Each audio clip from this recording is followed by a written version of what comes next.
back, everyone, to another episode of the Legacy Gambit. Today, we have a very, very exciting episode. We're going to have a conversation, which is pretty unique for us on the episode, and we've got an incredible lineup. Obviously, it's not just me on the Legacy Gambit. I'll, of course, have my beautiful co-host, Sarah. Sarah, how are you, darling? I'm good, Sahar. How are you doing? I'm very well. And, of course, we have the lovely Phil Gallagher. Hello, Phil. Fraving you. If people don't know who you are and are living under a rock, tell them who you are, my love. Hey, I'm Phil Gallagher. I am a legacy YouTuber. You can find me under the handle ThrabenU just about everywhere. And I kind of focus on making variety content these days. It's almost all legacy, but it's not just like Delver. It's a little bit of jank, a little bit of good stuff, a little bit of brews that I have no right to be playing, but we try anyway, and we have a good amount of fun on the channel. Yes, you do. And Phil, if me personally, was one of the first content creators I found for Legacy, and was like, this man loves Thalia, this man loves Blood Moon. We're gonna have a lovely time. So, today's episode, we're gonna sort of have a conversation about Legacy and really understand from kind of me and Sarah talking about the format a lot over the last sort of couple of months, how to make it accessible. And also, both of you are teachers in sort of coaching and teachers in previous lives. Phil, I know you do coaching and also teach Latin. And Sarah, obviously having your background in chess, you guys have taught others about games previously and sort of taught and educated people about this. So for me, really the first question I want to kind of get us talking about today is, how do we make legacy teachable? I think that's, well, how do we so, or another way of putting it is, how do you both approach teaching legacy? Let's start with that as a first question. So, I think the biggest thing that I try to do in my coaching sessions is show people what they currently can't see. Because when you play a game, sometimes you'll say, when you're newer to Magic, you'll say something like, yeah, there was really nothing I could have done. And the person standing behind you will tap you on your shoulder and go, yeah, but on turn 3, you played the wrong land, and that kept you from casting one of your spells, and that actually put you an entire turn behind. And you go, oh, I had no idea. So I think a big part of making legacy accessible is teaching people how to see the things they're missing, make them understand what are the differences between casting Ponder First versus Brainstorm. Help them to understand, what does my opponent's turn 1 play? Help them to understand, okay, my opponent didn't do anything with their turn 1 or turn 2 mana. What sort of things might be in their hand? So much of my coaching time is just paradigm shifts, just show them what they currently aren't seeing. And that means very different things depending on what level of competence you currently have, like what level of proficiency you have in Legacy. Yeah, I think that's definitely, for me, certainly in terms of my own experience, that's definitely been like the big power, the big brain moment. I'm like, oh my god, I did not even think to consider that as well as consider that whatsoever. Sarah, from coming at it from sort of other games, because I know you've coached chess, but also you've consumed other games in the past. For you, coming into Legacy as sort of a um, returning player, what is now, in terms of the work we're doing on the Legacy Gambit, but also your work as sort of educating people, what is your approach to it? Is it similar to Phil? Is it slightly different? Is there other things to also consider? I think Phil's approach is the one that makes sense when you're definitely being approached as someone who's kind of an expert on the format. People are mostly coming to you for the knowledge, for the kind of that stuff. Like coming back to Legacy has been really, really strange, where it feels like a completely different format from the one I used to play. Like back in the day, High Tide was still playable. and I spent a lot of time on High Tide. I used to play Death and Taxes, which is how I got introduced to your content back in the day, Phil, when it was mostly a Death and Taxes channel back then. Um, it was helpful. It helped me a lot in GPs and stuff like that. Um, but I think like one of the weird things about Magic compared to the other games that I've been involved in is that I feel like the way you improve is a lot more, trying to think of the word. It's a lot harder to grasp from outside. Like I can have a chess client come in and I look at their games and I'm like, right, here's some exercises you need to work on these things. Whereas I think it's a lot more difficult kind of looking from the outside in on Legacy to really tell what those exercises should be. Um, at least in my personal kind of like trying to get back into Legacy, trying to improve. The only real methods I've used are stuff like mirroring exercises, where I'll watch a stream and kind of like write down my decisions and compare them against what the streamer is doing. And things like, comparing mulligan decisions and sideboarding decisions. But beyond that, it's actually been like very difficult for me to fully tell what I should be doing. And I think that's something that's really common for a lot of Magic players. It's a reason why a lot of us need coaches. Well, Um, I think with chess, there's much closer to a correct answer Yeah. in many cases, whereas with Magic, it's often a scale of better or worse. And we as Magic players often cannot produce a data set large enough to conclusively come to the correct answer with any degree of statistical significance. So a lot of times it's like vibes supported by data rather than like, okay, this move was X% correct based on, this computer algorithm that we've been tuning for chess for the last 25 years or however long that you've been doing it. So a lot of times I'll have sideboard discussions with people and they're like, what's the correct way to sideboard? And I'm like, well, here are the different Depends. ways you can approach it. It might change whether you're on the play or the draw. It might change depending on how many outs your opponent has to this on a specific weekend. And if you see this specific card in a game one scenario, it's going to mean they're going to board like this. And so you have to change your. And it ends up being much more ephemeral and ethereal. So a couple times I've had coaching clients and like they're like, but what's the right answer after I say something like that? I'm like, there's not exactly one. Like you've got to build up the skills and you have to adjust. yeah, And that's very unsatisfying sometimes. it's very, very difficult. I mean, when we did our episode on sideboarding specifically, the method that I was trying to like push on people was about like comparing how you've constructed a guide to someone who's a bit better than you. And kind of like not saying, well, they're right and you're wrong, but like try and come up with the reasons why you differ and then kind of talk about why those reasons might be. Which definitely helped. I mean, for me, in terms of when we did that episode, it was nice seeing that we weren't far off, considering that we were new to that particular deck, in this case, Aloran, because Aloran is, having spoken to the Aloran community since that episode came out, they were like, thank God you've made the sideboard guide, because no one does one. And I'm like, well, yeah, because also to your point, Phil, of, there's sideboarding is sort of a kind of vibes plus, feeling plus data plus, is there a new card out? Has a set change? Are we in the middle of a meta shift?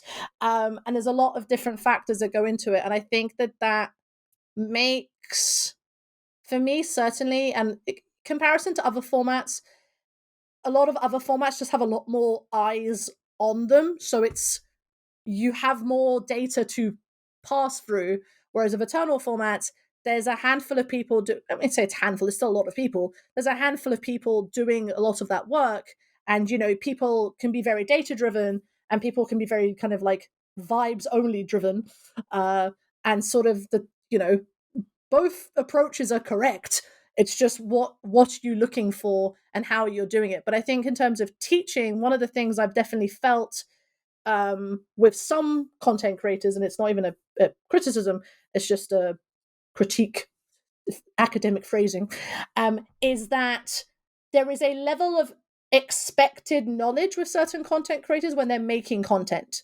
Of, we expect you to be at this level to understand what is happening in the games. And that is good to a point. But if you are a new, returning, or just like leveling up the format knowledge, and you're expected to be like, follow along, and it's like, I have no idea what your opponent's deck is doing. And I think some creators can explain that, and they're very good at like explaining their lines and kind of talking out, and some just expect you to just know what's happening and just jump on the ride. And I think that for me, it's kind of why one of the reasons why we started the channel was just kind of, I felt that a lot of people were just, there was just a massive assumption, and I was like, why are you assuming that everyone knows what you're doing all the time? That's not how you teach, not how you educate. You kind of, you kind of go on the perspective of like, here's how it's done, here's the things we do, there will be mistakes, that is fine, cool. Like, it's the thing of like, the successes are always shown, never the failures. With some creators and some legacy kind of players, it's just like, oh, I've done 25 O's. I'm like, great, show me the other 20 where you went 05, please. Please show me failings. Like something, it was from fighting games. I was speaking with Sarah about this, of just idea of, in fighting games, losing is still learning. And I think a lot of the legacy community, and to a sense, a lot of the Magic community, have this thing where losing, to some players, losing is like not an opportunity to learn, and only like players who have had reflection and growth mindset and things like that recognize that losing is a way of learning. I want to get your feedback on that. I played competitive Super Smash Brothers for quite some time, so I feel this. I played Super Smash Brothers Brawl competitively. I went to tournaments and stuff. I grew up on Melee. After I started doing Brawl tournaments, I started to learn Melee. And I will never forget what happened the first time that I showed up to a Melee event. I played my first round, and the guy looked at me and basically said, "You're not ready for this. You should spend another month just playing by yourself, just working on your movement." And I was like, oh shit. Like, I fucked up. I messed like, up. I know I came to learn, but damn, that hurt to hear. And it was totally true. Oh god, yeah. I mean, wave dashing is one of those things you need to get in your hands, and it's not nice. I feel like that particular control pad was never meant to be used in that way. God, no. If only. It's. I find it hilarious. Just like the Melee community is still thriving, and I'm like, how? How are you still thriving? We're not dead yet. Not dead yet. This thing has been out for like nearly as old as like some Magic players, and you're like, you're still going? Oh, congratulations. But I find, sorry, Sarah, you were saying. But to just kind of like drill into that, right? So you turned up to locals for Melee, and someone was like, yeah, you need to go away and you need to learn how to wave dash before you come back. Oh, I knew how to wave dash. Like my movement was far above the regular plebs movement or whatever. But like some of the other things, like the platform cancelings, the RARs into wave dash landings and stuff, like, just wasn't clean. And right, okay. I was essentially doing Xanadu locals, so they were like RAR, like scary, very high level Melee, and I did not do well for a very long time. Yeah, I mean, also getting beat up like that is how you learn in a lot of these games, fundamentally. It was always like, I originally, like way before chess and everything, come from the UK Quake-free community. And the tradition there was every time a new player like joined the community, you were put against the best player in the server, and you would have to duel them, and you'd take your beatings, and then they'll be like, cool, now we'll teach you all the tricks. I think I went like 60 to -2 in that first. Oh my ever like god. duel session? My heart hurts. Just the idea it's like a baptism of fire. You're just Yeah. there like learn this, learn by losing. And it's like, but I feel like that I remember when I first picked up Legacy and good guy Callum Smith said to me, Sahar, pick up Delver. I've got this Delver deck, it's very fun. And expect to just lose for 6 months. And I was like, why? Isn't it the deck powerful? Am I not? It's like, yeah, but you have to understand what it is about the deck, learning it. Same when I actually was looking at other decks to play again. I spoke to Albert Lindblom about lands. He's like, Sahar, spend an entire year losing. And he was like, what do you mean? Isn't this deck powerful? He's like, yeah, but you don't know how to make it work in the way that it happens. And I think that whilst that is conducive advice, I feel that to a lot of players can be quite what's the word? It's quite negative. It's like it's like a kind of like, because people aren't looking at it as like a way of growth and things like that. Is that, oh, you're just gonna lose all the time. And it's like, if you're from a competitive mindset, that kind of makes sense. But if you're just like a player playing Legacy and it's like you're just going to start losing, and it's like, oh, well, what if I want to win? And I'm like, no, your mindset needs to sort of change, because that's how you will get better. Because if you expect to win all your games, unless you're playing something very dumb, rest in peace, White Plume Adventure. So it's going to be quite challenging. And I think actually that's a question I wanted to bring up. Something I know Phil Blackman has spoken a lot about, and I think Phil separate you also Phil, what is it with Phil's in Legacy, is about this idea of the legacy power level. Like, what are you wanting to do in terms of the legacy power level? And I think that with certainly showcasing the diversity of Legacy, there's definitely a discussion right now, and especially in this period of like flux, but in a good flux that we're in with the meta, is that everyone is brewing, everyone's trying new things, but it's like, well, if you're coming to that brand new and you're like, oh, I love Lord of the Rings, I think it's incredible. Oh, this old format, it seems quite fun, I should just try it.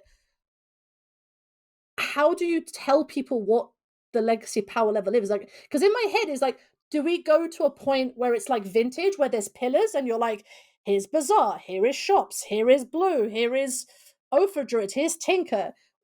Are we getting to that point with Legacy where it's like there are pillars that you can kind of ferry people down of like, here's your Saga decks, here is your Ancient Tomb decks, here are your blue decks and things like that. I don't think we're at that stage, but every time I think about this format, the more I think of it in that way to make it clear in my mind and start to delineate some of these kind of different archetypes in a bit more, in a cleaner way, rather than here's an aggro deck, here's a combo deck, here's a control deck. Because I think that delineation has kind of sort of doesn't really work for the format. Or I might be wrong, but I'd keen to hear what your guys' thoughts are on that. So I think this is a time where content creation often gives people a very warped idea of what is actually legacy viable. People like myself and Bosch and Roll, Brian Koval, are, the elite of the elite when it comes to legacy players in terms of format knowledge. And because we have that format knowledge, sometimes we win games with a ham sandwich. We just know exactly how to move that ham sandwich so that it gets into the mouth and we get the job done. But in reality, a lot of things that are being showcased on places like YouTube and Twitch are being showcased for the intrigue, the novelty, the spice factor. And in reality, the true power level of Legacy is probably a little bit higher than what, YouTube or Twitch might have you believe, at least when it comes to like actual tournament chops. Yeah. And as long as you are playing with powerful cards, your Ancient Tombs, your Dark Rituals, your Minsc and Boo's, Orcish Bowmasters, the One Ring, as long as you are jamming powerful cards in a deck with a consistent plan, like, you will do fine.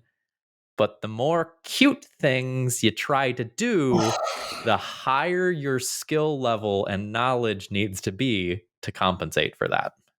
Yeah, I definitely feel that occasionally whenever we've, certainly for me, like I've definitely felt it with decks that, you know, even we've played on the channel, but also just watching people and going, yeah, like if I had this in my hand, I'd probably go 2-3, but Bosch and Roll went 5-0 with it. So it's because there's a different latency. And I feel that like a lot of players, one thing actually that's kind of interesting from this is when you talk to players about like cute cards and additions to decks, and I, you know, Phil, me and you are part of a certain Blood Moon enthusiasm club, and you know, so I think I might actually. Side note, I am actually going to put Stompy Quinn in my bio because I think I've just accepted my life goal, and life's mission is I would love to cast Blood Moons. But you know, with this, certainly the Stompy community, it's like, oh well, let me just add Khan. Let me add Juggle Hops. I'm like, yes, Phil Gallagher can add Khan and Juggle Hops. You going to a tournament don't need to add Khan and Juggle Hops to your deck because your deck could be bad.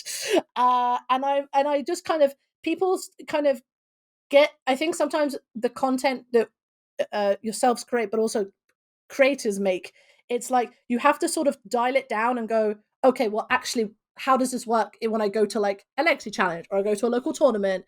And does my deck actually like change the fabric? Like I definitely have felt it when I have played flavors of Stompy decks that my online list and my paper list are like 95% of the way there, but you change it based on what you're going to see. Like I don't care about the One Ring in paper, but I care about it when I play online because it's well, maybe not One Ring. One Ring is not as prevalent now. But Oakish Bowmasters is everywhere online, and in paper it's like maybe like 4 decks. And online, it's like every deck you play against is like, oh, you're playing a blue, you're playing a black? Are you playing Oakish Bowmasters? Clap, clap, clap, clap, clap. It's frustrating because our last video we played against 4 Oakish Bowmaster decks, and there were 4 different Oakish Bowmaster decks. And I was like, what is happening to my format? And it's actually just diversity in the card, which is nice, but we digress. But I think... Sorry, there was just something that Phil said that I kind of want to drill into, if that's okay. Of course you can, darling. So you've talked about like the way that content exists on YouTube for Legacy as like distorting people's viewpoints into the format. But it's also one of the ways that, you know, people get into Legacy. Like a lot of people are introduced to the format via you or via Bosch and Roll or via, you know, their favorite other creators decided to do a Legacy video this week. So like how do you think that distortion affects kind of the accessibility of the format with that coming in? Do you feel like it affects people's expectations, or it makes it trickier for them to get in or easier for them to get in? Like kind of what's happening with kind of that accessibility and content creation? So I think that content like mine or Bosch and Rolls that are educational in nature are a huge boon to the format. 10 years ago, if you told me that legacy videos were regularly getting north of 10,000 views on YouTube on a daily basis, I would have, told you to GTFO that was just something that was impossible. And instead, every day in my comments, I have like, thanks, I've learned so much about Legacy because of you. Thanks, I went to my first Legacy FNM and like I knew to play around the Dark Depths combo because you showed that to me. Content is negative in some ways, but generally speaking, the content is spreading enthusiasm for the format as well as information about the format. And that's a net positive. But then you also just have to deal with the things that come with the nature of content creation, like best new deck, Orcish Bowmasters breaking Legacy, the One Ring, the greatest card ever printed. And like you just have to live with it. Yeah, I mean, you want to educate people, but also you've got to eat, right? Like, you got to get that bread. To be honest, I've spoken about this too privately, Phil, but with starting on like doing kind of all the YouTube stuff, and it's like, okay, I need a catchy title, I need a catchy name, otherwise no one's going to click on it. And then I just go for memes and just like, hi, is this a cool thing? Putting trophy in your title seems to do very well, which I find hilarious. I'm like, we should put trophy in every title. It's like, that's a lie. I'm like, they'll figure it out halfway through. But I digress. But I think I certainly know people who don't play Legacy that watch yours and Bosch and Roll's content and are like, Legacy's really fun. But I think it is a way. It's nice that also you said that people are converting to playing Legacy because of that, or they have picked up Legacy and they're like, your content really helps. I think that's a net positive for the format, and I think something that certainly I've been doing for the time I've been in the format is just advocating to spread the good word, please spread the good word of the format. It's incredible. And I think that actually on the accessibility point, I wanted to bring up something that is a common criticism of the format is in terms of accessibility. Is like, well, I don't have dual lands and I don't have access to thousands of pounds to play the format, so I don't want to play it. And I'm like, I think this is something that I find that when I speak to some players or I've heard in discourse, and it's like, you don't need £2,000 or $3,000. I mean, $2,000 for £2,000. I think the pound and the dollar are basically the same now. But like, you don't need that money. Like, you can play Legacy. Like, heaven forbid, I'm going to say the elephant in the room. You can proxy decks. Heaven forbid, make a gauntlet. Play with your friends. Play in the pub. Play it. Like, you don't have to go to an LGS and play in a big tournament. You can just play the format. Or if you want to play on Magic Online, you have some, residual income to play on Magic Online. You can play on Magic Online. You don't need to just spend all the money in the world to play the format. And I think that's something that it's an interesting thing when I speak to some of my the players I know from across the pond, because they're like, well, why would we proxy? Like, why would we? That's not a thing we do. We go to an LGS. I'm like, you can just not play at the LGS, or you can play at the LGS like casually. Like, it's not gonna kill you. And I think certainly for the Europeans, we've kind of taken that a lot more in our stride of like having the accessibility to play Legacy at different places and like the growth of that's been really helpful. But I find when I speak to certainly friends across the pond, that feels like it's more of a barrier to entry, and they would just rather consume it rather than play it. And actually, when they decide to bite the bullet and do play the format, they actually really enjoy it. So I think for me, it's kind of asking, particularly you, Phil, obviously you are from the other side of the pond, how can you increase that kind of accessibility from like a monetary perspective of just like, come play the format. It's actually fun. If you actually hold the cards in your hands, that's also good, rather than just consume the content. I think the best thing to say here is that I don't currently own a complete updated Legacy deck. Do you not? Like, I have, like, I don't own Solitudes and Yorion for Death and Taxes. Like, I just haven't played in a paper tournament in a while. And at the end of next month, I am going to go to a paper tournament. I will probably play Moonstompy.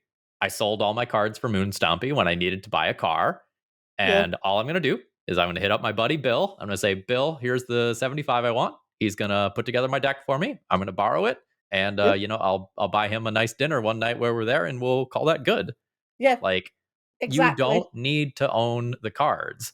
And this is coming from someone who used to own very close to 4x of Legacy, outside of a couple of random things like Tabernacles and Chains and stuff like that. Like, I had just about the ability to play any deck that I wanted in Legacy. And then life happened. I'm on a teacher's salary. I needed money fast, and I offloaded a good chunk of my collection. Yeah. Well, guess what? Like, now, like, given the status that I have in the community, if I wanted to play any Legacy deck, I just could. I would shout out on Twitter. There would be a deck in my hands in a day or two. Yeah. And, people who are playing Vintage, it's a little harder to find people with cards, but trust me, the people who have those cards, like, they want to see them played. They love the formats. Yeah, and I think this is something even I actually did this experiment with Sarah, and I was like, I will get myself a Moon Stompy deck for Barcelona, whether I like it or not, because I too also own half of it, and I don't own the random bits like Fury and Fable. I just own like Chalice of the Void and Chromox, and I was like, I will get myself a 75, and surely enough, good guy Gary Campbell, the oldest GP winner, has 75, actually has 82 cards because I panicked and I was like, there's 7 cards I'm unsure about, I might put them in. He's going to put me 82 cards. When I get to Barcelona on Friday, he's just going to hand me the deck and be like, Sahara, I'll take it back at the weekend, buy me a nice drink, buy me a nice bottle of wine at the bar afterwards, and we'll have a lovely time. That's how Legacy, that's the thing I say to a lot of players, of like, either proxy it if you can, if it's allowed, a tournament to allow you to do that, but the community, this is one thing I love about this community, is that you can just talk to people and be like, hey, can I play? Can I borrow your cards? And they're like, sure. Every time I go to a tournament and I'm not playing Delver, I will lend out Delver. And my Delver deck ain't cheap. Like my jewel lands aren't cheap. They're like quite crisp and quite shiny.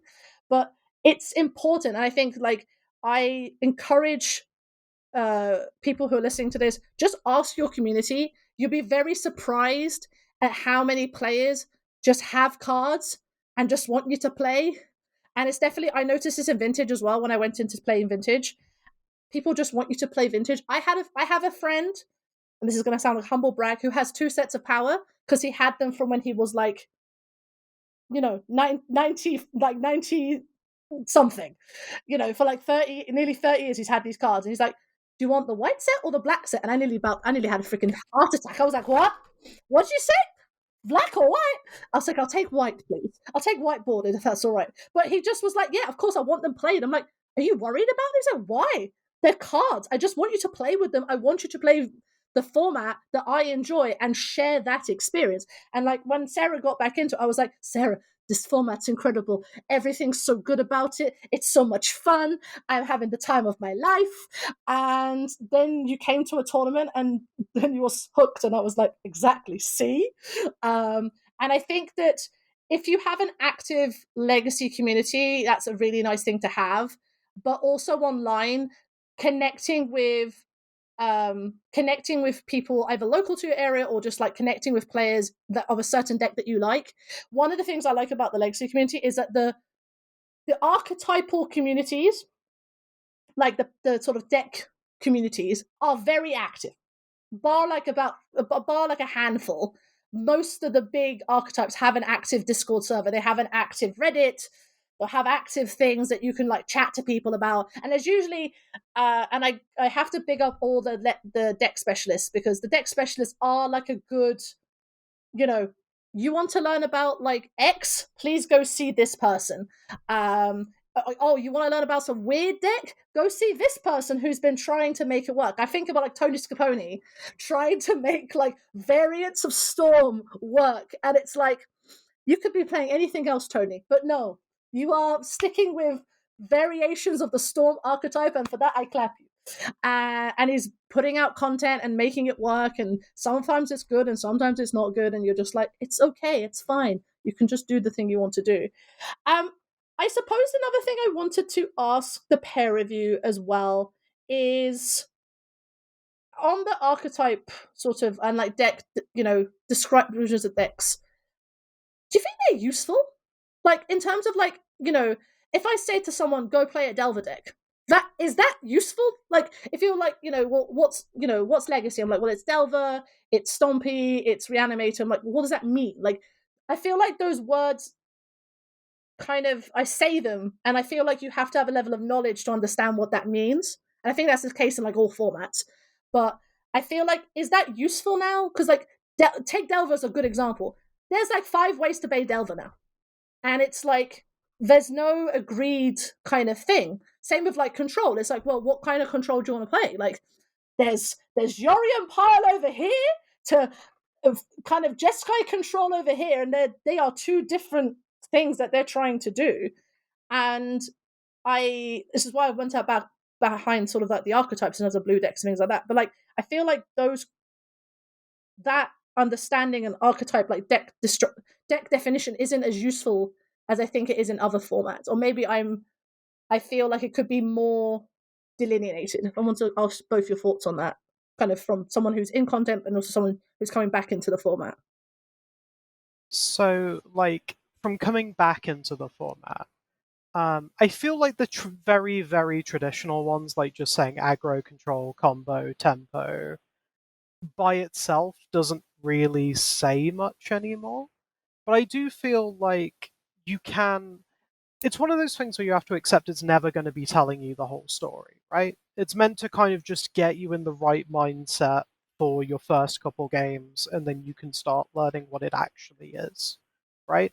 If someone hands me Blood Moon Stompy and tells me, oh, it's a Stompy deck, you want to play your Soul Lands, you want to play your Chalice, you want to play your Blood Moon, you want to kill your opponent. Telling me it's a Stompy deck that plays Blood Moon is very helpful because I can kind of get an idea of what the game plan is. But I think if you just told me, oh, it's like aggro prison, that wouldn't tell me very much, right?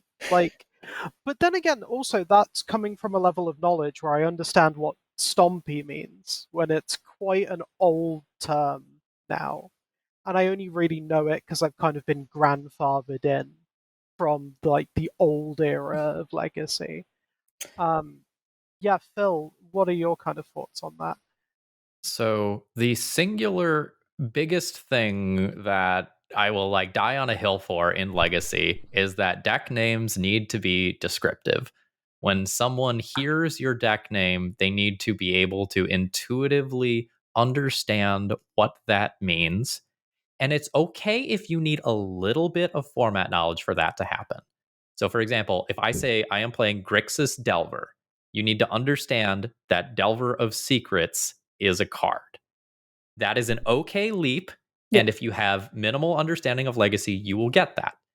If I tell you that I am playing Cephalid Breakfast, you need to understand that that is referring to Cephalid Illusionist combo that also involves like Shuko and Narcomoebas and Dread Returns. And that is the accepted name of that deck list, but that's not a good deck name, right? And in the past, there have been, absolutely absurd legacy deck names. Death and Taxes isn't a great name, for example, right? Like, that does not let you know that this is mono white creature control. Yeah. So a lot of times what I'll do in my like YouTube titles is accepted deck name, and then in parentheses it's like blue, white, red control with fourth Airlingas or something like that. Like I want that clarity for the newcomers. The CEDH community was really, really bad about this. For example, the most popular deck in that format is Blue Farm. And I'll sit there and think to yourself, audience, what does that mean? You have no idea that that's a Tymna Kraum deck list.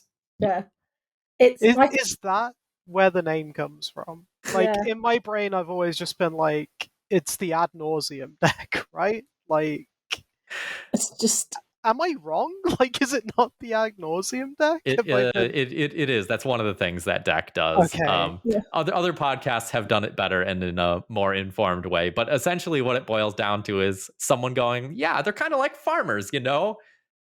And it stuck. Oh, so it's like how Death and Taxes doesn't even refer to tax effects. It refers to the fact that it's white weenie out of like nowhere. My favorite is still Tin Fins. It's Tin Fins, Ice Station Zebra. They're all the same thing. Strawberry Shortcake. The painter ones are actually my favorites because there's Black Forest Gatto, Strawberry Shortcake, and I'm just like, no, people stop. You need help. Send help. Mighty Quinn is also a painter. Mighty Quinn, like Applejacks. I mean, that's Orcish Lumberjack. I can make that leap, but I was just like, what? Then there's a bunch of one thing I actually still like is MTG Top 8 still has all the old names. It's like Pakula. Pakula's a good one. Like, what? What's Pakula? No, stop, people. You need to stop. Maverick. Well, actually, I posit Maverick is actually a one that I would also be like, why is it called Maverick?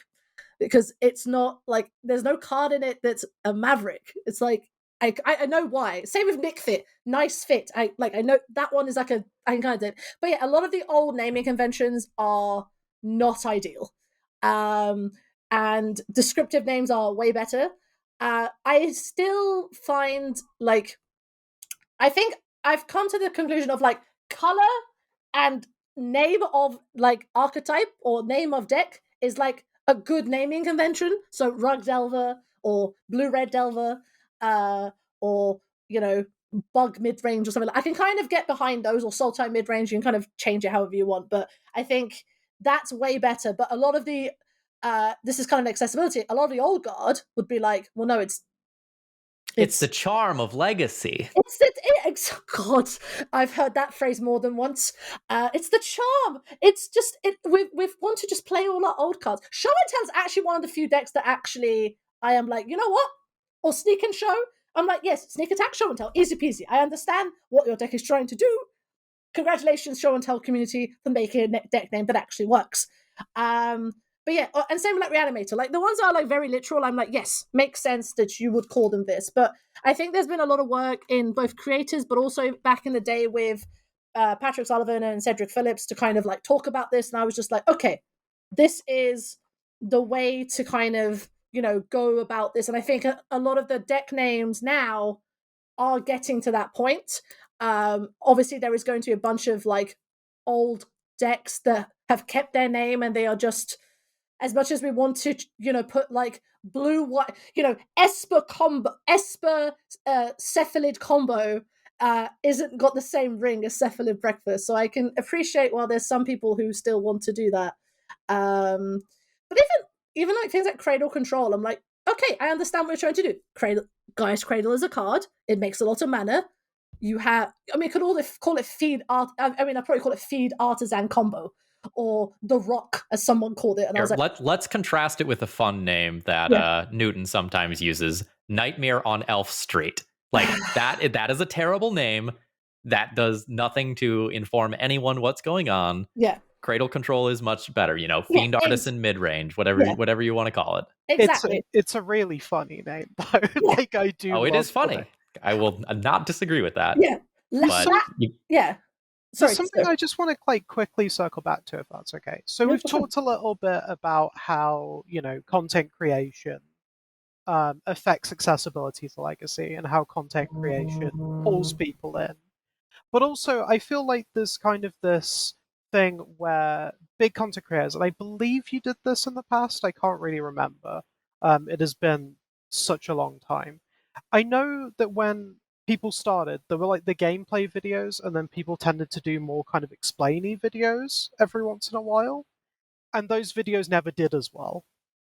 And so kind of we're in this position now where if you're a content creator who wants to make content creation your job, you kind of need to focus heavily on the gameplay videos.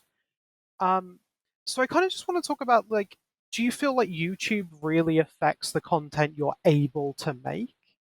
And if that wasn't a consideration, say if like we were in like some sort of magical Christmas land where you just have enough support to make whatever you want, do you think your content would still be mostly like gameplay video related, or would you go more into kind of like, I always think of like the Rishardan port paper that Dukes did. Do you remember that, like 42 pages? Yeah. It was so good. Like it's that and the Days book are like two of the things that I'm so glad I've read, but I feel like you don't get a lot of that anymore. And for us as well, like the Mono Black Stompy video did very well for us. The video on how to sideboard and how to like get better at sideboarding didn't do as well. And to me, that second one is more kind of what I want to make, but obviously there's kind of this weird incentive structure. So how do you feel like YouTube affects the content you make compared to the content you would make in kind of an ideal world, if one ever could exist? So I think a lot of this really boils down to human psychology rather than like strategic output. Magic players who are highly invested in the game to the point that they might be listening to, say, this podcast or reading articles on Channel Fireball or something like that, want this incredibly niche, high-end strategic content, and it's kind of put on a pedestal when, you know, a big name like Reed Duke or someone like LSV drops some like really nice, high-end, intensive strategy content. Like, people look at that and go like, oh, that's awesome, that's what all Magic content should be like. And then you think about the average Magic player who is playing Magic at their kitchen table with their friends, who is playing a game of EDH once a week while having beers. They would never watch that content. They would shut it off in 5 seconds. They'd get so bored. And a lot of times, what the people who are on YouTube are looking for is what's neat, what's interesting, what has broad appeal, what can inspire something that I can do in my own deck building. You know, how can I change this? You know, how does this make my elf deck do? And like, the average person is probably more interested in a YouTube short about a cool thing you can do with the One Ring or a neat card interaction than they are, you know, an article that'll take them 10 minutes to read and half an hour to sit down, really like get it and put it into practice and apply some of that techniques. So when I first started making content, I was making content that I, as this hyper invested strategy gamer, would have wanted to read. And I mostly started out as like highly specialized death and taxes content. And that's not what the masses actually want. And it took me a very, very, very long time to get that perspective as someone who is just in full tournament grinder mode all the time.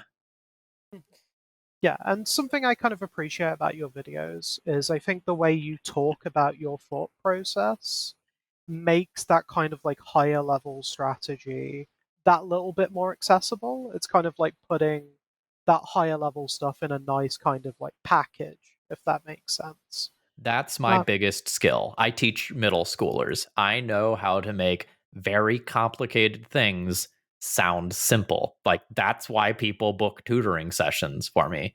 It's not because I have played 90 leagues with Death and Taxes or Moon Prison in the last week and that's all I'm doing. It's because I can sit there, watch them play 3 turns of Magic and go, okay, here's the fundamental thing that you're not understanding about the deck. So on to like the tutoring thing as well, because obviously there's like that gating that happens, right? Where tons of people watch your videos, but if you're paying to be tutored, you're obviously that little bit more serious about getting through something. Are there any particular exercises that you like to use with your students, or is it much more tailored and kind of just in the session kind of thing? Like, do you do homework, I guess is the question. I absolutely assign homework. Oh, of course you do, Phil. I can imagine you're the kind of coach who signs homework. They're the Oh, best kind. I always I assign know, homework. I I know. assign so much homework. Oh God, I get so annoyed. I'm like, what? You want me to do homework? I had to do a genuine. I remember one coaching session, in a recent coaching session with my coach. They said, I want you to do a SWOT analysis on your deck, and I was like what I used to do in sales, like strengths, weaknesses, opportunities, threats. Yeah, do one of those on your deck, and then do me a deck tech on your deck. And I was just like, what? I got hope, and I actually, for me, it was a really like enjoyable thing, and I quite enjoyed it in the end. But I was just like, what? I have to do homework? Does this work? And then I was like, oh, actually, they're trying to make me a better player. That's actually important. But yeah, I can imagine both of you assigning like a lot of homework. Here's all the work you have to do between now and the next session. I'm like, just like me bemoaning the fact that you guys have given me homework. All right, let me do a knowledge drop real quick. So for those of you who either want to become a Magic coach or want to get coaching, the biggest thing that I'll teach you right now for free is that teaching is not one directional. I think a lot of people, especially people maybe in my age range or older, have this idea that a teaching session is information going from the smart person to the dumb person, the person who has the knowledge to the person who doesn't have the knowledge. And I almost never talk until the other person has exhausted everything that they have to say. Yeah. Like every time I play a game with someone or every time I watch one of their replays, I always start with, okay, tell me what your thought process is. Tell me what your first play is going to be. And I let them talk. And I don't tell them what the right play is. Instead, I start asking them questions like, why didn't you do this? What does doing this play versus this play accomplish? And instead of giving them the information, I let them figure it out on their own. And that's what leads to people leveling up. It's not, here's my sideboard guide, this is what you should do. It's, okay, I need to understand why I need to make the plays that I need to be making. I need to understand the consequences of turn 2 Thalia versus turn 2 Stoneforge Mystic. It's a lot of back and forth instead of just one directional. Yeah. Very much like when I used to be a chess coach, I always considered myself kind of like an accelerant more than someone who was actually giving the knowledge. I'm speeding up how you're acquiring it, but I'm not the knowledge person, if that makes sense. But there was an interesting thing that I haven't got any Magic coaching yet, and I desperately need to. So I don't know if this is as thing as much in Magic coaching, but in chess, when I was always asked those questions, as long as I could justify my plan, most of the time they kind of let it ride, even if they didn't agree with the plan, right? And then we would see the consequences and then they would bring it back. Do you kind of take that same approach with your students, or do you kind of really drill into why their plan might not have been the correct one, if that makes sense? So a lot of times what I'll do is I will explain the consequences of each line of play after they've had a chance to do a little bit of back and forth with me. And then I will say, which one of these do you think is better? And I let them make the play that they want to make. And I just kind of make mental notes to myself. I sometimes physically write them down. And then at the end of that game, I go, okay, so you remember on turn 3 where we were talking about this and this. Then on turn 7, this thing happened, and you can kind of see the ripples, right? So I'm always trying to operate on understanding. One of the first things I tell my people when they start a coaching session with me is don't worry about winning and losing today. Don't worry about timing out today. If we're playing live, you're probably going to time out. It's okay. The scoreboard isn't the important thing in these sessions. Yeah. That's kind of how we approach the chat, really kind of with the A to Z stuff we're doing now. I think we've said many times, it doesn't matter. If we time out and we make mistakes, that's fine. Because the whole point is that we're learning the deck as we go along, and we'll figure it out and we'll have a lovely time. And I could probably learn how to play quicker, but that's my own personal thing. But it's interesting when you both were talking about it, because I was I was smiling a lot through that, because I'm I've been in coaching sessions when my coach has said stuff and I am I have no idea why I made that play. Absolutely no idea. And they're like, what do you mean you don't know? I'm like, couldn't tell you. Feeling. And I've done it on video. Sarah will attest to this. I have done plays and it's what did you do that for? I'm like, no idea. Literally no idea. And I've recognized that as a player. And I think a lot of players who do kind of play by feeling, they kind of, it's good to be it's good for someone else to look at you. This is what you're saying earlier about looking at it from an outsider perspective. Why did you do that? And having that level of introspection of oh, why did I do that? Rather than just playing off feeling and heuristics. And that, especially now with the way that Legacy is changing, a lot of those kind of muscle memory plays that you would do with a deck because you've played it so much, you've seen everything before, is good to a point. But if you can't, I'm not saying justify every single play you've ever done, but at least the plays where it either matters or you're concerned about something, actually going, hey, I did this because of X. Having being active engagement with your game is super important, and something that with the stuff we're doing with the chat, with certainly with the stuff we're doing, but also my own playing, is like just being aware of like, oh, I think my opponent has X. Like I can smell X is my current phrasing I use. I can like they've got something. I can't tell you why, but I just feel it in my. I can feel that they are telegraphing X. And I think that's usually it's Okish Bowmasters. Oh, you got two lands open. One's a swamp. Very, very, very, very sus.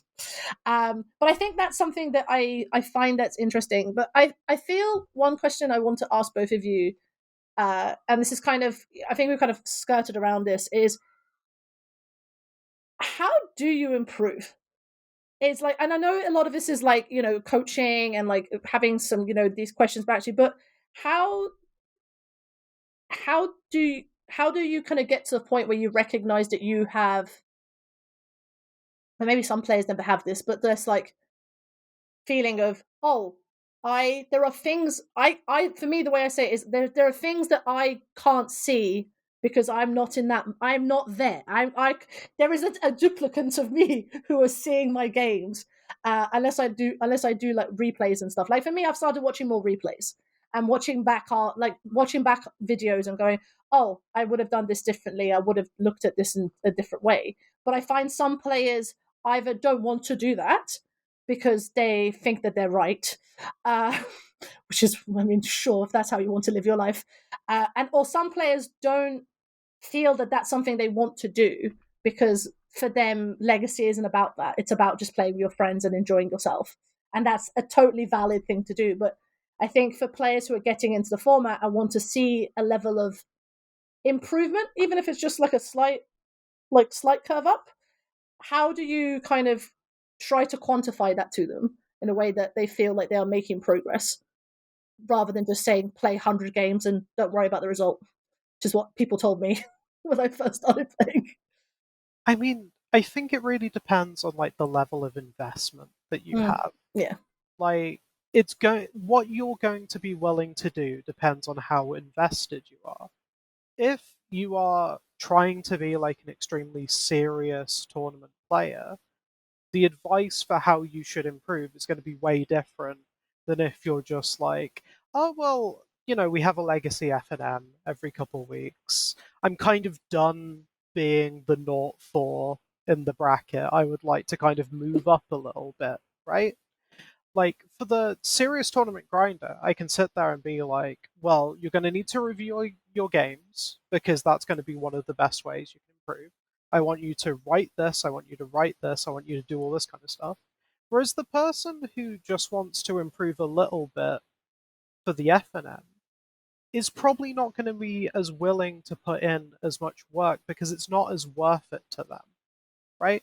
But to be fair, I just want to be clear, like, playing at F&M, you can be extremely serious and playing at F&M and want to put the work in. Very But true. what I'm trying to say is, like, it depends how invested the person is. Yeah. That's why, a lot of the times coaches, when they're actually looking at improving themselves, do completely different regimes than they would recommend to their students, right? Yeah. Because they have a different level of investment. Especially when you're a coach, like sometimes the level you play at is how you advertise your services. And so it can be incredibly important for you to be like, look, in my last few tournaments, I did this.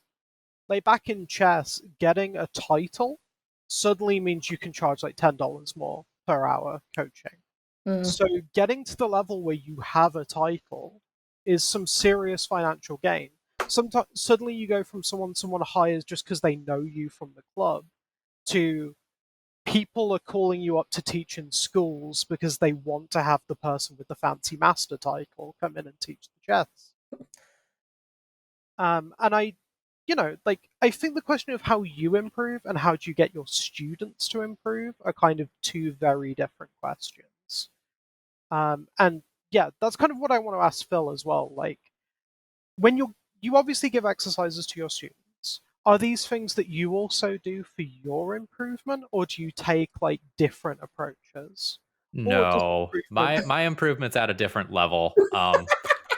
I'm going to out some of my CEDH testing here. Here we go. So Take note, folks. on my other screen right now, I've pulled up my my document. At the end of the month, which will be about a week from the time of recording, I'm going to be playing in a CEDH event in Atlanta, and I started kind of some of my serious testing today. So I have a list of all of my fetchables in my mana base.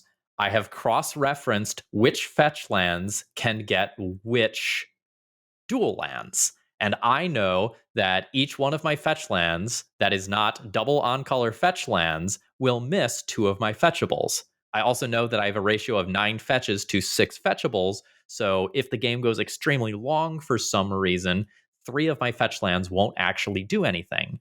And that number gets smaller depending on which fetches and which dual lands are already in play. I have done a list of what things can my various tutors tutor.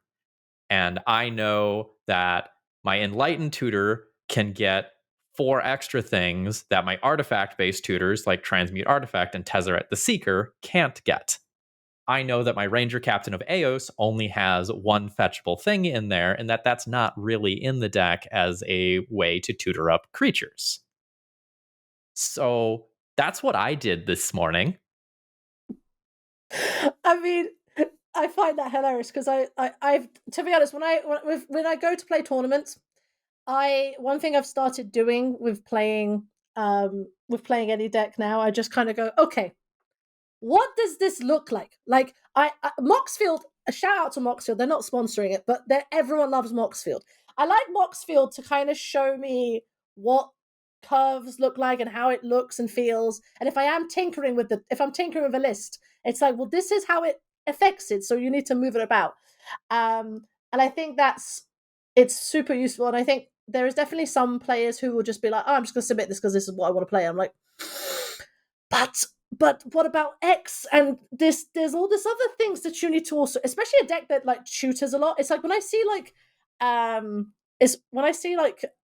decks that like something like Doomsday. I'll take Doomsday. I'm like, what?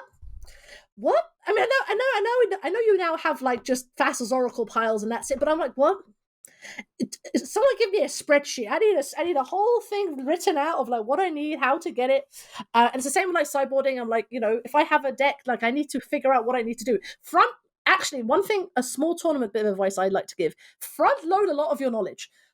If you can front load that knowledge, please and thank you. Because then even though I said there are certain decision trees you can make, and sometimes in the moment you're not necessarily thinking about why you've done it. You've done a lot of the legwork to get to that point that you're making those decisions because you have done the due diligence. But I think it is, I'm someone more on the kind of more competitive end, and I would like to, for me personally, my goal for Magic now is I want to be a better player when I went into the room, then coming out of the room. And that can be in both results and in just learning a sort of relevant deck or archetype. And I think that's the way that's a healthy approach to the game, rather than I going into a tournament expecting to win every tournament, because you'll burn yourself out.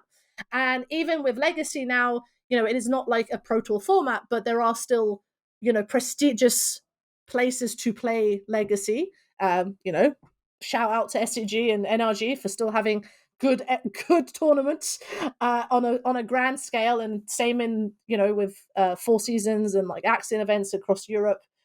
There is places to play Legacy, but I think that there is a lot of Legacy players, and Magic Online also if you're playing online. I think there's a lot of players who don't necessarily think about like how to improve, because for them it's not something that's on their radar. And if they just had a moment of reflection, they might be a better player. Hot take. Very quick shout out to Moxfield as a way to actually just improve as well. Something I found I do when I'm talking with deck experts about any deck that I'm learning is that I'll put it into Moxfield and I will tag everything by kind of what I think its role is in the deck. And then when I'm talking to someone who's actually an expert, they can be like, why didn't you put this under that tag? It does this in this situation. I'm like, oh, right, cool. Didn't actually think of that. Like, just kind of, this is why like building your own sideboard guides is good as well. Like, you're getting down your ideas that you can then compare against someone who's a bit more advanced than you, and it just flashes up where your gaps in knowledge would be, in the same way that, you know, people are paying Phil to do, right? Like, in some level you can do that, and it's those kind of exercises. Yeah. I think kind of the difficulty really is, unlike other traditional mediums, obviously we talked about the fact that Magic is very abstract and kind of unsolved compared to things like chess and poker, and to a lesser extent like video games. It becomes a lot less clear of like how to improve for people coming in. Like, once you're already invested, I think you start to work these things out. But I'll be honest, like, it took me a couple years to realize I shouldn't just be copying other people's sideboard guides, like, without thinking about it, right? Um, Feel so very seen. I feel very seen right now. yeah, As someone like, who has definitely copied sideboard guides more than once. it's one of those things that until someone tells you that yes, they're helpful, but you should probably think about why they say these things. Like, I don't know, at least for me, I needed someone to say that to me for me to actually understand it. Yeah. And yeah, like, I kind of got this feeling that, at least back when that was happening, it was that kind of era where every deck guide was just like 2 matchups, a brief description, and a sideboard guide, right? Like, in a way, the way that the content existed kind of defined for me what I thought it was to improve. Yeah. And I kind of had to like internalize it a bit more and try and think of like, well, why would this help me improve?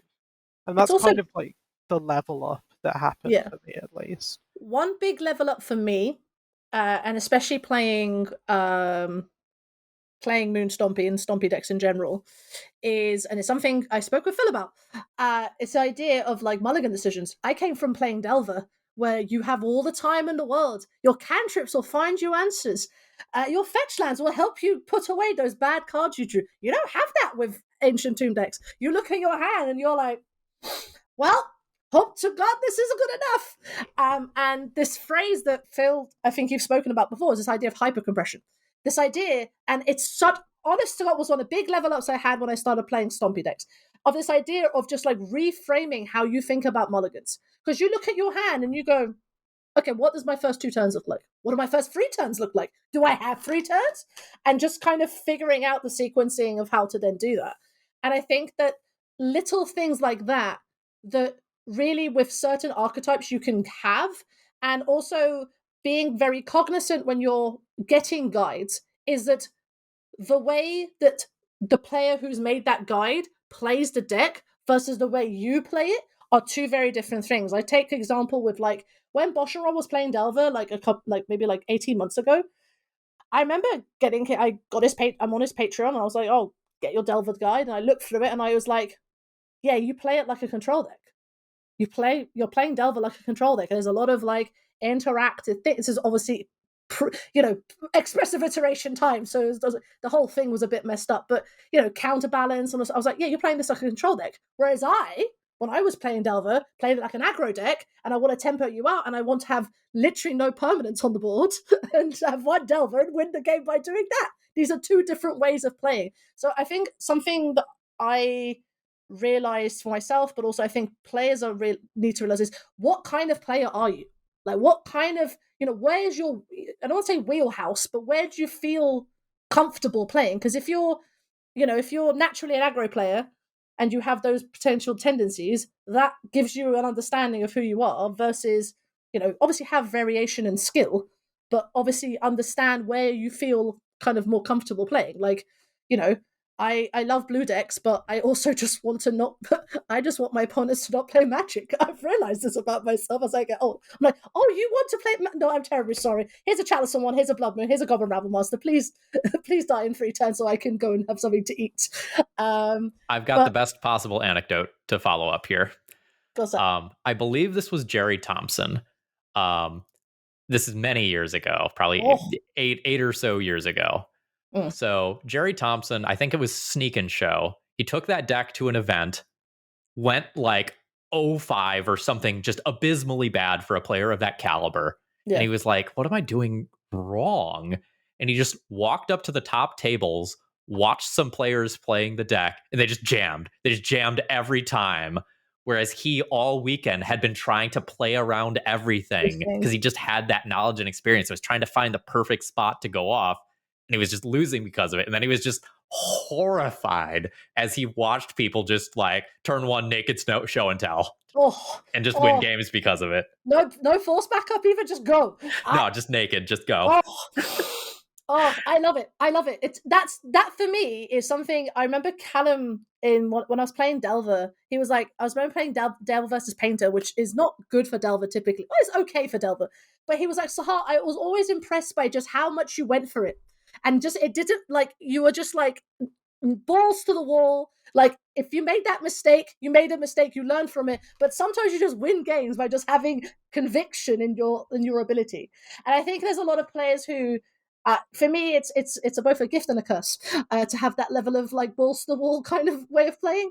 But I think there's some players who can definitely do that, and then there's some players who are very measured and they need to have it calculated and strategic, and they're like, this is the opportune moment. I'm like, sometimes you don't have time to have the opportune moment. You just need to jam and hope to God it's enough. So I think with those kind of things, I think those are like some of the key things I wanted to talk about. I do want to just take a couple of minutes at the end. Phil, as a Blood Moon enthusiast, I do want to just, this is probably, I'm going to cut from here, but maybe not cut it here, but it's fine. I'll cut it here and this is fine. I just want to have a little bit about Moon Stompy for like 2 minutes.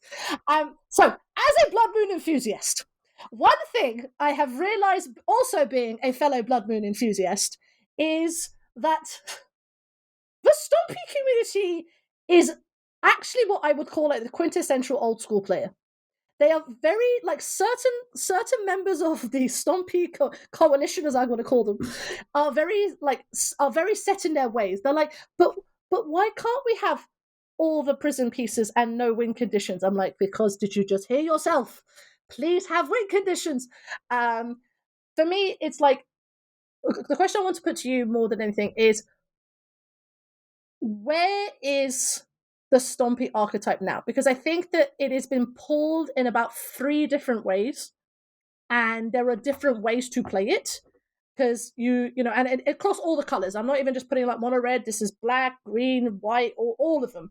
They've been pulled in multiple different ways. Because some people will say, well, it's an aggro deck. Or some people go, well, it's a prison deck. Some people go, well, it's a control deck. Some people will say, well, it's a mid-range. You know, if you take the like black deck, for example, the Helm combo deck, it's a combo control deck. It's like, what is happening to these kind of ancient tomb decks that means that now Stompy is now just a word that is just said rather than potentially having any real potential weighting? Because I feel like the word is getting a bit lost in sort of the etheria of just like, it's a Stompy deck. It's like, well, that doesn't mean anything to some people anymore.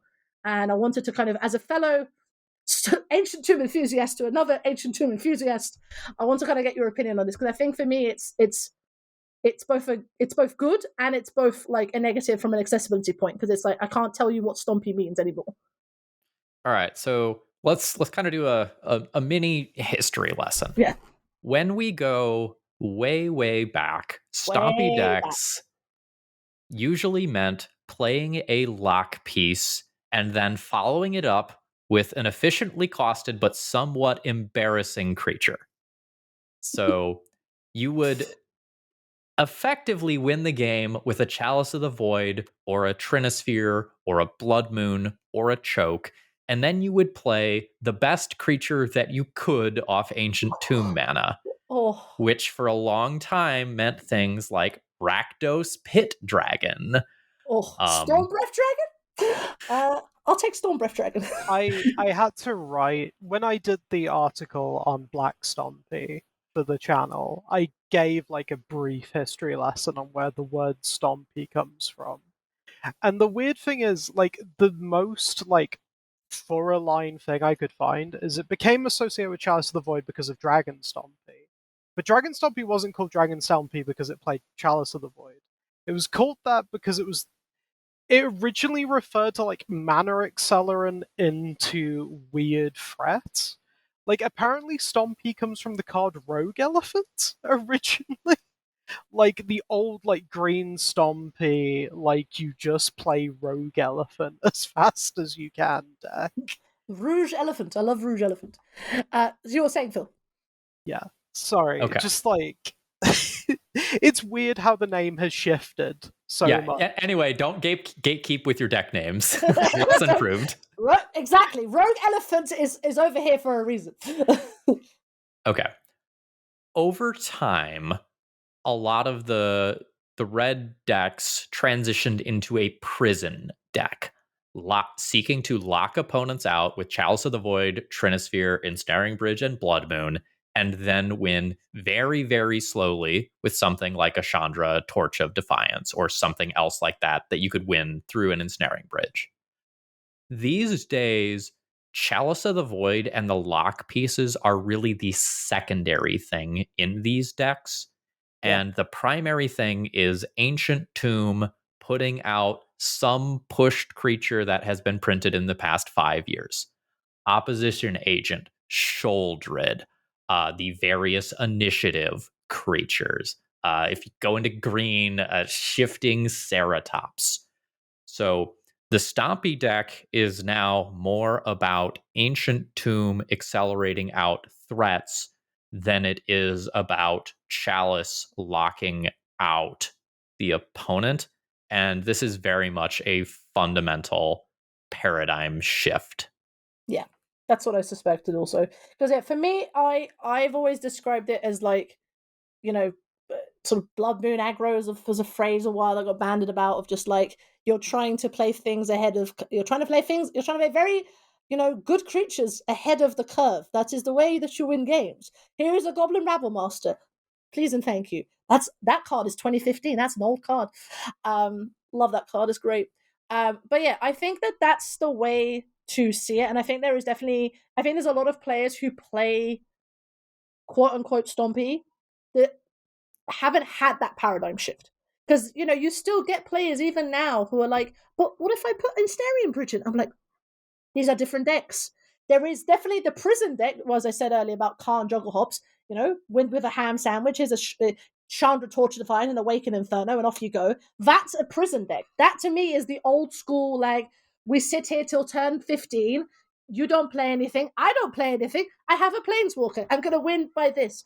Whereas I think that the paradigm shift now is a lot, I think, and a lot of content creators who have done work on this and who have kind of talked about it. I'm not going to put myself in there, but I've talked about it a lot. But it's just like there is a shift now of like, well, now you are playing threats that are, Ancient Tomb supports. And the Initiative deck was a perfect example of it, both good and bad, in terms of getting that acceleration and getting that underway. But I also recognize that you can't just be a deck like that, which I feel like the Initiative deck was just trying to do that. It was just like always jam, always jam, always jam, and then you would just lose because you can't always jam because you go against like a all-in combo deck who just wants to jam, and you're like, oh, I'm just dead. Oh, I just got Grizzlebranded turn 1. I can't play my Ancient Tomb on turn 1. Oh, I lost the die roll. Ah, I see. So it is this. I think now players kind of recognize that the secondary game plan of having these lock pieces is important, so you still have functionality in certain matchups. Like for me, as I going back to playing Mono Red after Initiative, I was just like, oh, thank God, I don't have to worry about combo. I can just play my lock pieces and then go, oh, you wanted to play Magic? Oh, I'm so sorry. Here's a Blood Moon. This now doesn't work. I think kind of like part of the paradigm shift is considering the lock pieces as the entire plan instead of a stumbling block that prevents them stopping your plan. Exactly. Right? Like Goblin Rabblemaster, amazing card, can do a lot of work by itself. But, if you let your opponent, untap, draw to their Swords to Plowshares, suddenly you don't really have that plan anymore. Yeah. Right? Whereas if you have Chalice of the Void on one, Swords to Plowshares is they can't do it until they get rid of the Chalice. You Yeah. play Blood Moon, they need to find their basics to be able to cast their spells. All Yeah. the time, you're clocking them so they don't have many draw steps to get there. Yeah. Like That's- it's like what Phil said, it's like a supplementary part of the plan as opposed to the entire plan. Yeah. And I think that yes, Phil, sorry. All right. Force of Will is a bad Magic card. You play Force of Will because you have to play Force of Will. Yes. Because if you don't play Force of Will, there are things in Legacy that you have no chance of beating. And when you can, Force of Will is often one of the first things that you look to sideboard out in fair matchups. Yep. Chalice of the Void is not a particularly good Magic card, but it will obliterate certain decks that aren't prepared to beat it, or maybe in these days, certain opening hands that aren't prepared to beat it.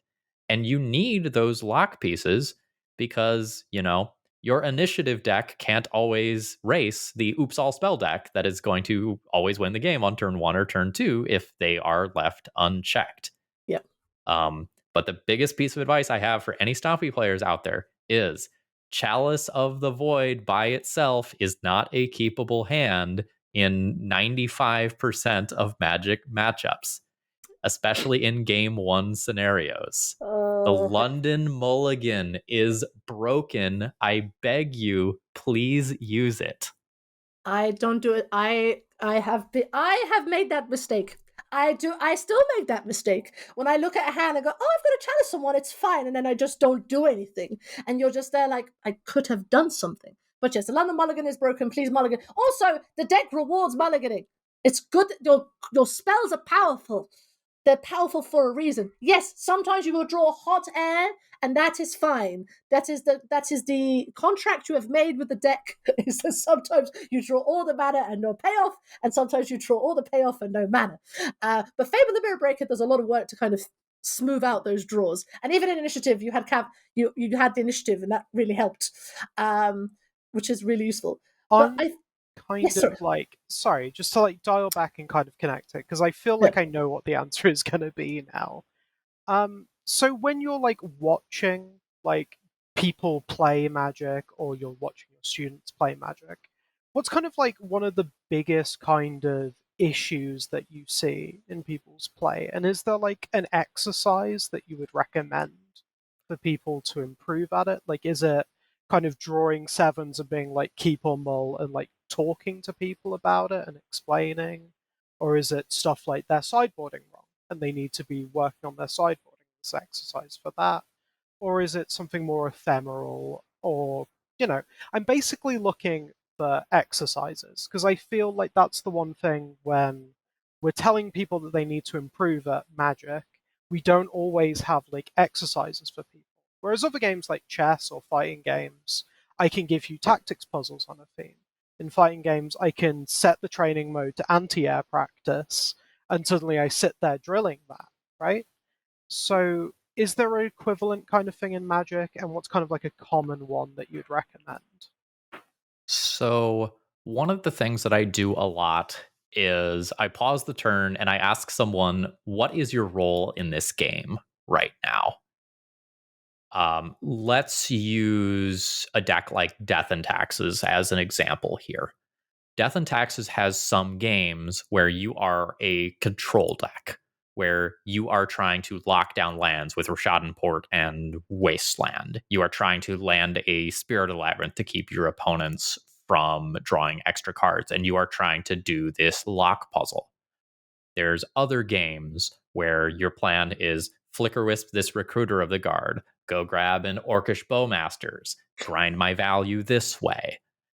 And understanding whether you are trying to control your opponent's resources, whether you're trying to spiral your own resources, whether or not you need to be advancing your board as quickly as possible and creating the largest amount of power.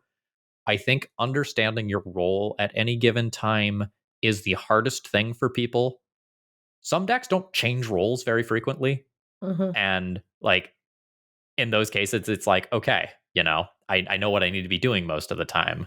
But in something like Death and Taxes or Moon Stompy, where like you can take your foot off the gas and you can press your foot on the pedal in very different ways, and it just completely changes the texture of the game.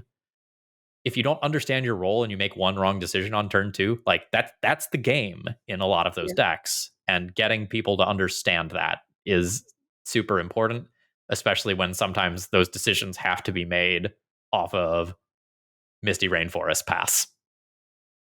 Right. So are there any particular exercises that you use for this, or is it the kind of classic one where every time you sit down in a game you have to verbalize that kind of question to yourself to make sure that you keep checking in on it? Or are there certain ways that you like to work on that? So the easiest way I do it is gamifying it.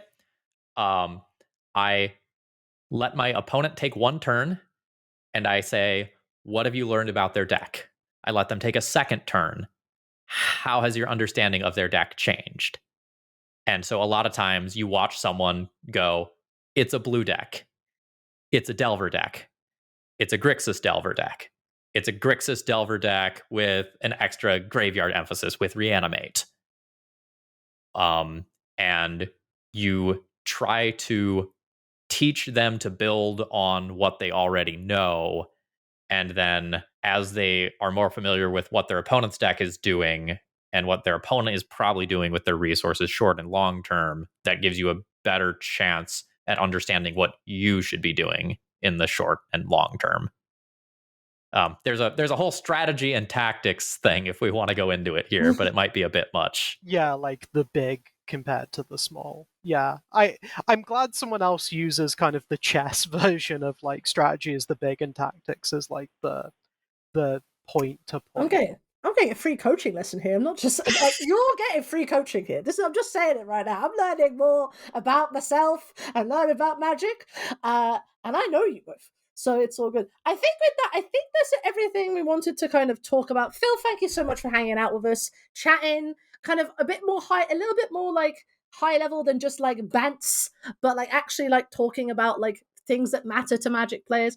I mean, obviously, you said where people can find you.